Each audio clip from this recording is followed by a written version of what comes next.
Last week, Fable, a new model by Anthropic, was banned by the United States government. So it so happens that in the meantime, during I think it was like a 4-day window, while Fable was accessible to customers like myself, I actually was able to build an entire app with Fable. And so I'm going to share that app in a moment. But I want to share a few thoughts about this to begin with. First of all, I just cannot help but notice, like many other people on the internet, it sure strikes me that all of the language coming out of Anthropic and Dario in particular was asking for something like this to happen. I was really, as much as I like Anthropic, I like the models, I love the software, I use Claude Code a lot. I'm not a big fan of the sort of language that they've been promoting recently. They're doing... They're just scaring everybody about AI, and I feel like I'm constantly on the defense talking about all of the positive benefits of AI. In my humble opinion, banning it, for everybody who's not an American citizen, is probably overboard. I hope that they fix this. I hope that Anthropic comes to an agreement with the United States government and doesn't just ban it for everybody, because of course it's very difficult to know if someone's a U.S. citizen or not to try and figure out whether they can access this model or not. It increases the burden on serving this model extraordinarily. So anyway, let's just see what happens with that. It's the first AI model that was banned by the government.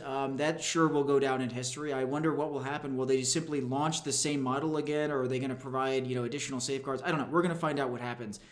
The app that I created with it is called NuTorch. I'm going to demonstrate that in a moment. But first, I want to talk about the fully automated software development flow that you can see happening in the background right now.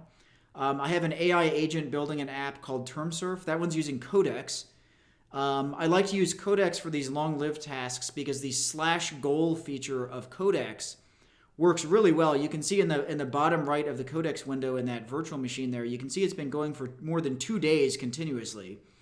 This is what this is it's re-implementing Ghosty, which is a terminal that is mostly written in Zig, partially written in Swift, from Zig into Rust. And I'm keeping the Swift front end for now. I already did this. It took about 2 weeks of fully automated software development. What I'm now doing is an audit, and I'm cleaning it up and fixing stuff.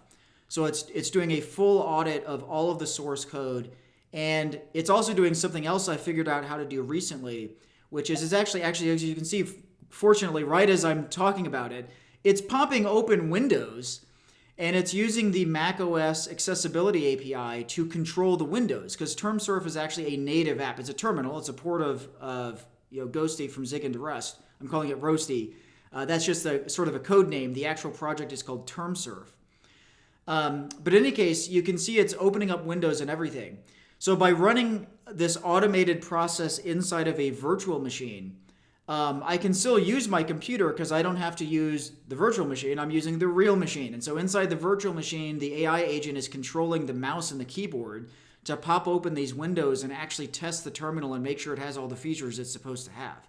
So it's actually doing that, automatically, and that's just been doing that for 2 days, testing everything about this app and making sure it completely works. So I just wanted to comment on the state of the models and the tooling and all this stuff.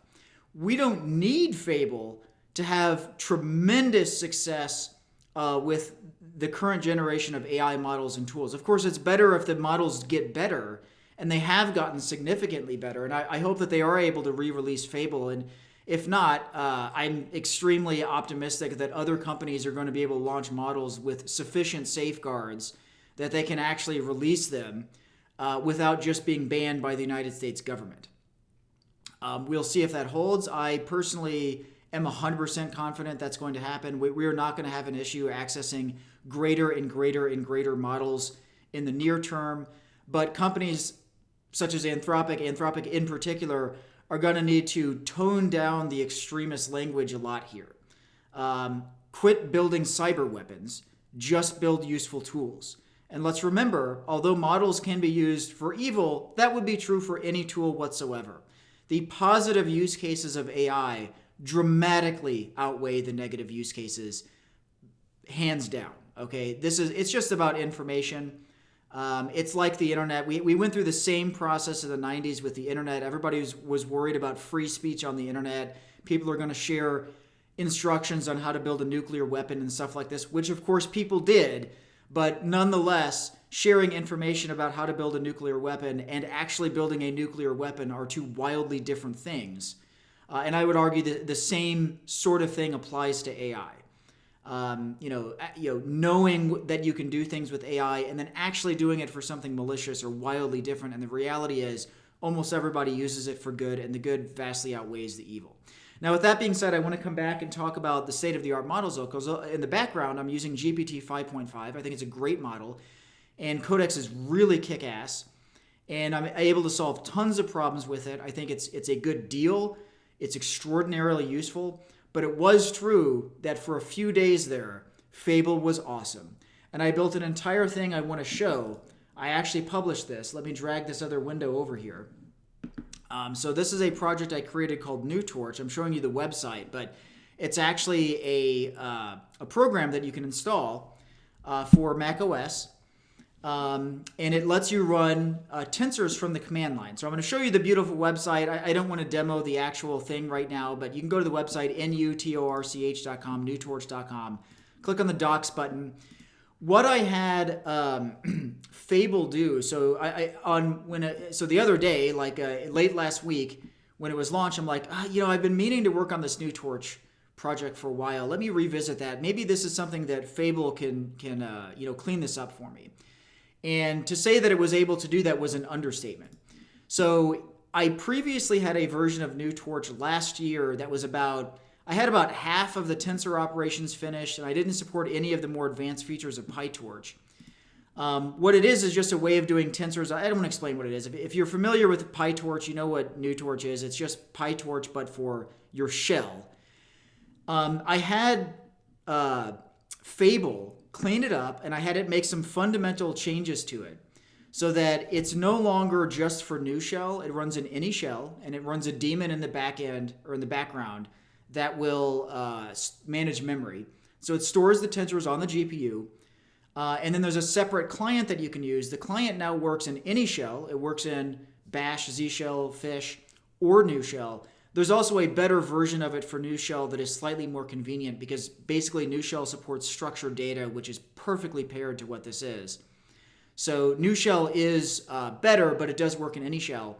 And then I had Fable, Claude Code with Fable, implement all tensor operations and all of the other stuff in PyTorch too, including the high-level support for neural networks. All of that is now in NuTorch. I finished the entire thing in about 3 days. In about 36 hours, not 3 days, about a day and a half. Significantly less than 3 days. I did have to do a little bit of cleanup work after it, but this was produced with Fable. So this version of the product, NuTorch version 1.0.1, was in fact built with Fable in an incredibly compressed period of time. And when I built this originally just 1 year ago, I also used AI a lot, but that was before I was using Claude Code or anything like that. I don't remember how long it actually took me to build this, but it was a hell of a lot longer than 36 hours, and it was nowhere near as complete.